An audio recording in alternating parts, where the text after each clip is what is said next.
Bugün ülkemizin energetika sahasında alametdar bir gündür.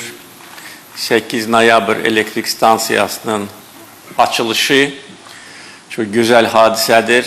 Ülkemizin enerji potansiyelini böyük derecede güçlendirecek ve ümumilikte bu stansiyanın yaradılması ve kısa müddet ərzində bütün işlerin başa çatması ülkemizin gücünü, potansiyelini, energetiklerimizin tecrübesini, peşekarlığını gösterir.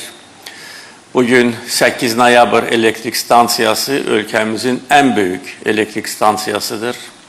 1880 megawatt gücünde bu stansiya bizim enerji potansiyelimizi tabii olarak daha da güçlendirecek.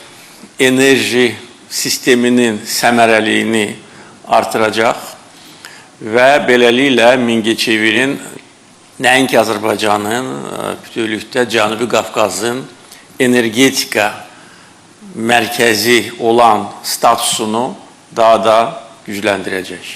Hal-hazırda Mingəçevirdə bizim elektrik enerjisinin 40%'den çoxu istehsal olunur və əlbəttə ki, bütün bu görülmüş işler bir daha Azərbaycanın doğru yolda olduğunu gösterir.